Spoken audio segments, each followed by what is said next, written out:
بسم اللہ الرحمن الرحیم۔ السلام علیکم۔ حضرت محمد صلی اللہ علیہ وآلہ وسلم کی تدفین کی تیاریاں ہو رہی تھیں۔ ایک شخص نے حضرت عمر فاروق رضی اللہ تعالی عنہ کے پاس آ کر کہا، اے عمر، انصاری حضرات ثقیفہ بنی سعدہ میں جمع ہے اور خلافت کے مسئلے پر بات کر رہے ہیں۔ ثقیفہ بنی سعدہ مشہور انصاری صحابی حضرت سعد بن عبادہ رضی اللہ تعالی عنہ کی ملکیت تھی اور یہ بیٹھک کا کام دیتی تھی۔ انصاری حضرات وہاں جمع ہو کر آپس کے فیصلے کیا کرتے تھے۔ یہ سنتے ہی حضرت عمر فاروق رضی اللہ تعالی عنہ فوراً رسول اللہ صلی اللہ علیہ وآلہ وسلم کے دروازے پر تشریف لائے۔ حضرت ابوبکر صدیق رضی اللہ تعالی عنہ اس وقت اندر تھے، انہیں باہر بلوایا۔ وہ اندر کفن دفن کی تیاریوں میں مصروف تھے، لہٰذا حضرت ابوبکر صدیق رضی اللہ تعالی عنہ نے کہلا بھیجا کہ میں اس وقت مصروف ہوں۔ حضرت عمر فاروق رضی اللہ تعالی عنہ نے اندر پھر پیغام بھیجا کہ ایک خاص بات پیش آئی ہے، اس لیے باہر آ کر سن لیں۔ حضرت ابوبکر صدیق رضی اللہ تعالیٰ عنہ باہر تشریف لائے۔ حضرت عمر رضی اللہ تعالیٰ عنہ نے کہا، کیا آپ کو معلوم ہے ثقیفہ بنی سعدہ میں انصار جمع ہیں اور خلافت کے مسئلے پر بات کر رہے ہیں، اور سننے میں آیا ہے کہ وہ حضرت سعد بن عبادہ رضی اللہ تعالیٰ عنہ کو خلیفہ بنانا چاہتے ہیں، یا پھر ان کا کہنا ہے کہ ایک امیر مہاجرین میں سے ہو اور ایک انصار میں سے۔ یہ سنتے ہی حضرت ابوبکر صدیق رضی اللہ تعالیٰ عنہ نے حضرت عمر فاروق رضی اللہ تعالیٰ عنہ کو ساتھ لیا اور تیزی سے ثقیفہ بنی سعدہ کی طرف چل پڑے۔ راستے میں حضرت ابو عبیدہ بن جراح رضی اللہ تعالیٰ عنہ مل گئے، وہ بھی ان کے ساتھ ہو لیے۔ اس وقت ثقیفہ بنی سعدہ میں حضرت سعد بن عبادہ رضی اللہ تعالیٰ عنہ تقریر میں کہہ رہے تھے، اے گروہ انصار، دین میں تمہیں وہ برتری اور اسلام میں تمہیں فضیلت حاصل ہے جو عرب میں کسی کو نہیں۔ تم نے مشکل ترین وقت میں رسول اللہ صلی اللہ علیہ وآلہ وسلم کا ساتھ دیا جب ان کے اپنے لوگ ان سے دشمنی کر رہے تھے۔ تم نے مہاجرین کی مدد کی، اسلام کے دشمنوں کے ساتھ جہاد کیا۔ اب اللہ تعالیٰ نے اپنے رسول صلی اللہ علیہ وآلہ وسلم کو اپنے پاس بلا لیا، اس حال میں کہ وہ تم سے بہت ہی خوش تھے، لہٰذا خلافت تمہارا حق ہے اور کسی کا نہیں۔ حضرت سعد بن عبادہ رضی اللہ تعالیٰ عنہ کی اس تقریر کو انصار نے پسند کیا، تاہم ایک دو نے یہ سوال کیا، اگر مہاجرین نے اس بات کو پسند نہ کیا تو؟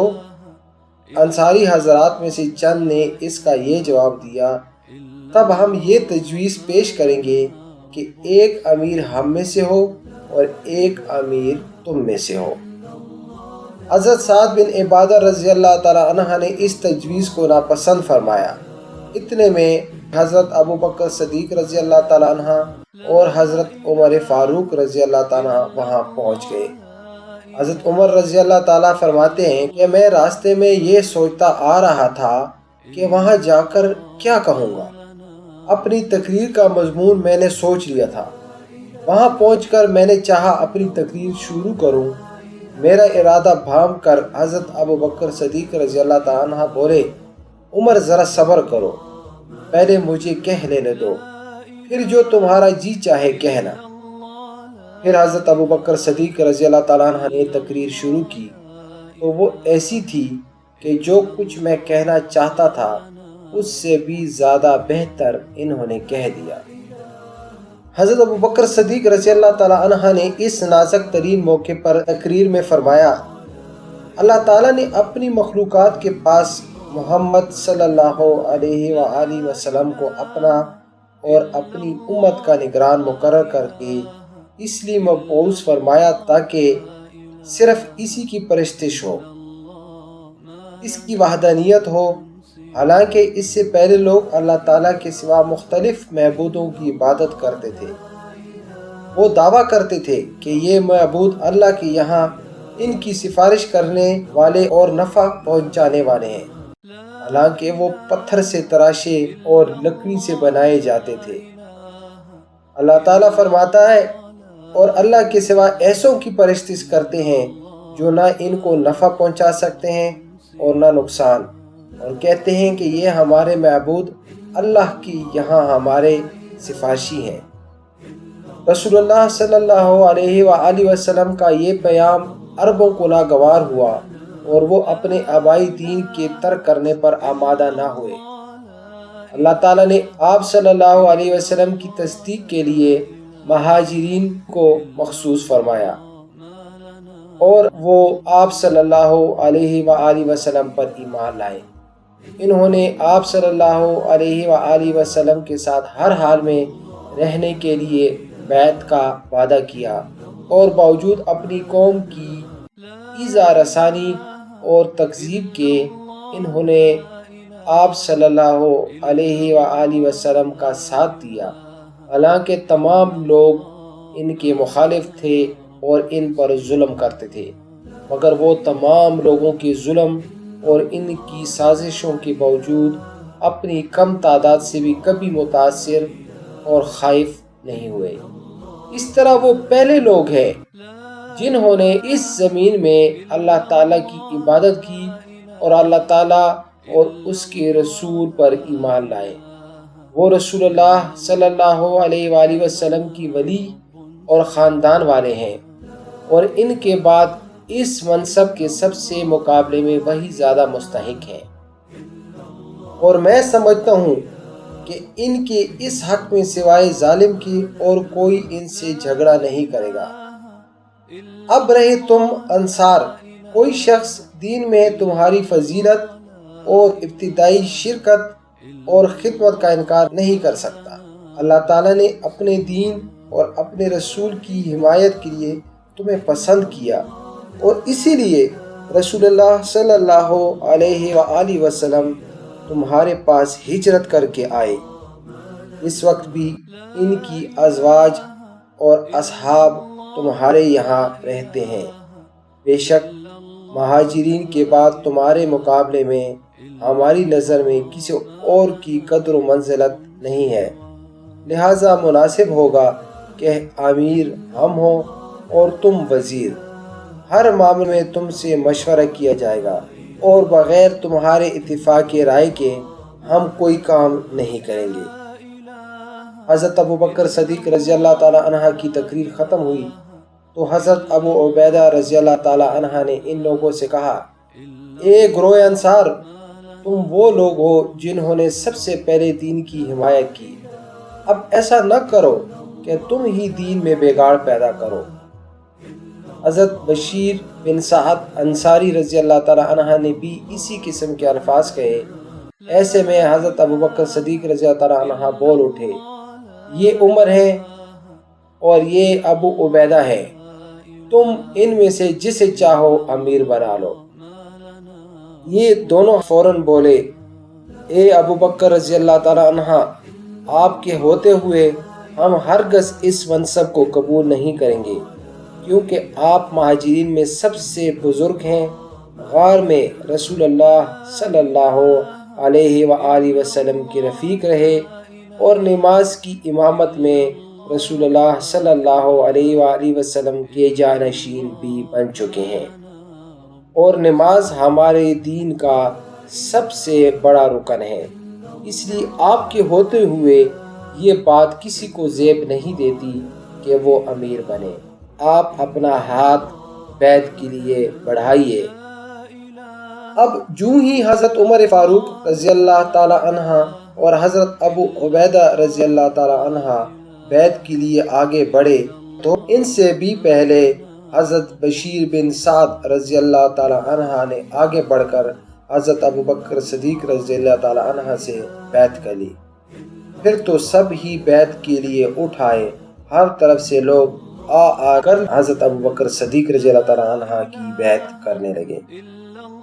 بیعت کے بعد حضرت ابو بکر صدیق رضی اللہ تعالیٰ عنہ اور دوسرے حضرات واپس لوٹے آن حضرت صلی اللہ علیہ وآلہ وسلم کی تدفین میں شریک ہوئے۔ دفن کے وقت یہ اختلاف پیدا ہوا کہ ان حضرت صلی اللہ علیہ وآلہ وسلم کو دفن کہاں کیا جائے۔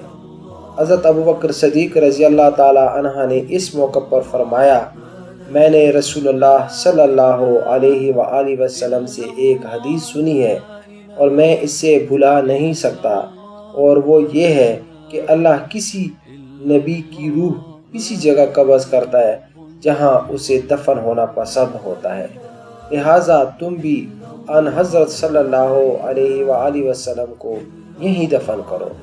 چنانچہ ایسا ہی کیا گیا۔ پہلے دن جو بیعت ہوئی وہ خاص لوگوں کے مجمع میں تھی، لہٰذا دوسرے دن مسجد نبوی صلی اللہ علیہ وآلہ وسلم میں عام بیعت کا انتظام کیا گیا۔ سب مسلمان جمع ہوئے۔ اس موقع پر حضرت عمر فاروق رضی اللہ تعالیٰ عنہ نے ممبر پر بیٹھ کر خطبہ دیا اور فرمایا، میں امید کرتا ہوں کہ رسول اللہ صلی اللہ علیہ وآلہ وسلم ہم لوگوں کے بعد تک زندہ رہیں گے، لیکن اب وہ وفات پا گئے ہیں۔ اللہ تعالیٰ نے تمہارے سامنے ایک ایسا نور رکھ دیا ہے کہ جس سے تم وہی ہدایت حاصل کر سکتے ہو جو رسول اللہ صلی اللہ علیہ وآلہ وسلم سے حاصل کرتے تھے۔ بلا شبہ ابو بکر صدیق رضی اللہ تعالی عنہ رسول اللہ صلی اللہ علیہ وآلہ وسلم کے ساتھی اور غار کے رفیق ہیں۔ مسلمانوں کی سربراہی کے لیے تم میں سب سے بہتر یہی ہیں، بس کھڑے ہو جاؤ اور ان سے بیعت کرو۔ یہ کہنے کے بعد حضرت عمر فاروق رضی اللہ تعالیٰ عنہ نے حضرت ابوبکر صدیق رضی اللہ تعالیٰ عنہ سے عرض کیا، آپ ممبر پر آ جائیں۔ حضرت ابوبکر صدیق رضی اللہ تعالیٰ عنہ کے جسم میں کوئی حرکت نہ ہوئی۔ ان سے کئی بار کہا گیا، تب وہ کھڑے ہوئے اور پھر مسلمانوں نے اس سے بیعت کی۔ اس کے بعد انہوں نے لوگوں کو خطبہ دیا۔ خلیفہ بننے کے بعد یہ ان کا پہلا خطبہ تھا۔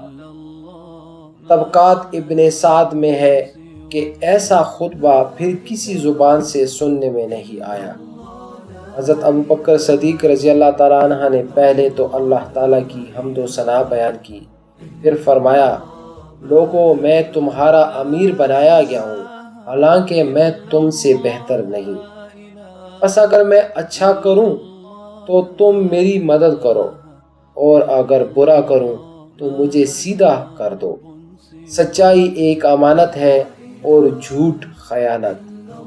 تم میں جو کمزور ہے وہ میرے نزدیک طاقتور ہے، جب تک کہ میں اس کی شکایت دور نہ کر دوں، اور تم میں جو طاقتور ہے وہ میرے نزدیک کمزور ہے، جب تک کہ اس سے حق وصول نہ کر لو۔ جو قوم جہاد کو چھوڑ دیتی ہے اللہ تعالیٰ اس پر ذلت مسلط کر دیتی ہے، اور جس قوم میں بے حیائی عام ہو جاتی ہے اللہ تعالیٰ ان پر مصیبت نازل کر دیتا ہے۔ میں جب تک اللہ اور اس کے رسول کی اطاعت کروں تم میری اطاعت کرو، اور جب میں اللہ تعالیٰ اور اس کے رسول کی نافرمانی کروں تو تم پر میری کوئی اطاعت فرض نہیں۔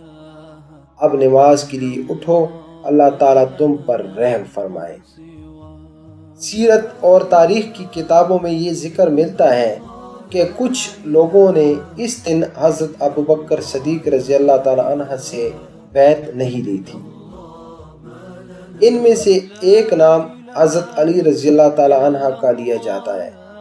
عام طور پر کہا جاتا ہے کہ انہوں نے 6 ماہ تک، یعنی حضرت فاطمہ رضی اللہ تعالیٰ عنہ کی وفات تک بیعت نہیں کی اور گھر میں بیٹھے رہے، پھر 6 ماہ بعد بیعت کی، لیکن یہ بات درست نہیں۔ مستدرک حاکم نے حضرت ابو سعید خدری رضی اللہ تعالی عنہ سے روایت کی ہے، جبکہ ابو بکر ممبر پر بیٹھ گئے تو انہوں نے لوگوں پر نظر ڈالی۔ حضرت علی رضی اللہ تعالی عنہ نظر نہ آئے تو ان کے بارے میں پوچھا۔ اس پر کچھ انصاری اٹھے اور حضرت علی رضی اللہ تعالی عنہ کو لے آئے۔ اس کے بعد حضرت علی رضی اللہ تعالی عنہ نے حضرت ابو بکر صدیق رضی اللہ تعالی عنہ سے بیعت کر لی۔ امام حاکم فرماتے ہیں یہ صحیح حدیث ہے۔ یہ ٹھیک ہے کہ حضرت علی رضی اللہ تعالیٰ عنہ نے حضرت فاطمہ رضی اللہ تعالیٰ عنہ کی وفات کے بعد ایک بار پھر حضرت ابوبکر صدیق رضی اللہ تعالیٰ عنہ کی بیعت کی تھی، مگر یہ دوسری بیعت اس وجہ سے تھی کہ وراثت کے معاملے میں جو علمی اشکال حضرت علی رضی اللہ تعالیٰ عنہ کو تھا وہ بھی جاتا رہا تھا۔ مطلب یہ کہ خلافت کی سلسلے کی بیعت تو اس دن کر لی تھی، یہ دوسری بیعت تجدید بیعت تھی اور علمی اشکال کے ختم ہونے کا کھلا اعلان تھا۔ حضرت زبیر بن عوام رضی اللہ تعالیٰ عنہ کے بارے میں بھی اس قسم کی بات کہی جاتی ہے، لیکن یہ بھی درست نہیں۔ حضرت زبیر بن عوام رضی اللہ تعالیٰ عنہ نے بھی حضرت علی رضی اللہ تعالیٰ عنہ کے ساتھ ہی بیعت کی تھی۔ اسی طرح حضرت سعد بن عبادہ رضی اللہ تعالیٰ عنہ کے بارے میں بھی کہا جاتا ہے کہ انہوں نے بھی بیعت نہیں کی تھی۔ یہ بھی غلط ہے، کیونکہ مسند امام احمد میں ہے کہ حضرت سعد بن عبادہ رضی اللہ تعالیٰ عنہ نے خوشی سے بیعت کی تھی۔ معلوم ہوا کہ اسلام دشمن لوگ ایسی باتیں مشہور کرتے ہیں، ان کی طرف کان نہیں دھرنا چاہیے۔ جس وقت حضرت ابوبکر صدیق رضی اللہ تعالیٰ عنہ خلیفہ بنے، وہ مسلمانوں کے لیے نہایت نازک وقت تھا۔ سب سے بڑا صدمہ تو ہمارے آقا حضرت محمد صلی اللہ علیہ وآلہ وسلم کا وصال تھا۔ اس کے علاوہ مدینہ منورہ میں منافقوں کا ایک گروہ بھی موجود تھا۔ یہ لوگ مسلمانوں کو نقصان پہنچانے کا کوئی موقع ہاتھ سے جانے نہیں دیتے۔ آپ صلی اللہ علیہ وآلہ وسلم کی حیات مبارکہ میں بھی انہوں نے بار بار منافقت دکھائی تھی، اور اب تو آپ صلی اللہ علیہ وآلہ وسلم کی وصال کے بعد انہوں نے خوب کھل کر کام کرنے کی ٹھان لی۔ حضرت عبداللہ ابن مسعود رضی اللہ تعالیٰ عنہ اس وقت کے حالات کا نقشہ ان الفاظ میں بیان کرتے ہیں۔ رسول اللہ صلی اللہ علیہ وآلہ وسلم کی وصال کے بعد ہم مسلمانوں کو ایسے حالات کا سامنا کرنا پڑا کہ اگر اللہ تعالیٰ ابوبکر صدیق رضی اللہ تعالیٰ عنہ کو عطا فرما کر ہم پر احسان نہ کرتے تو ہم ہلاک ہو جاتے۔ اسی طرح حضرت عائشہ رضی اللہ تعالیٰ عنہ فرماتی ہیں، رسول اللہ صلی اللہ علیہ وآلہ وسلم کی وفات ہوئی تو میرے والد پر مصیبتوں کے پہاڑ ٹوٹ پڑے۔ ایک طرف مدینہ منورہ میں منافق موجود تھے تو دوسری طرف عرب مرتد ہو رہے تھے۔ ان حالات میں ایک اہم مسئلہ یہ تھا کہ ان حضرت صلی اللہ علیہ وآلہ وسلم نے اپنی زندگی کی آخری دنوں میں حضرت اسامہ بن زید رضی اللہ تعالی عنہ کی قیادت میں ایک لشکر روانہ فرمایا تھا۔ وہ ان حضرت صلی اللہ علیہ وآلہ وسلم کی وفات کی وجہ سے رک گیا تھا۔ حضرت ابوبکر صدیق رضی اللہ تعالیٰ عنہ کے سامنے سب سے بڑا سوال یہ تھا کہ وہ اس لشکر کو روانہ کریں یا پہلے مرتدین کے خلاف توجہ دیں۔ اس وقت تمام صحابہ بہت گھبرائے ہوئے تھے۔ انشاءاللہ تاریخ کا باقی حصہ جلد اگلے پروگرام میں آپ کے ساتھ ڈسکس کریں گے۔ Dear viewers, Fatima T V کو سبسکرائب کرنا مت بھولیے، ویڈیو کو لائک کریں، شیئر کریں اور کمنٹ سیکشن میں اپنی رائے کا اظہار ضرور کریں۔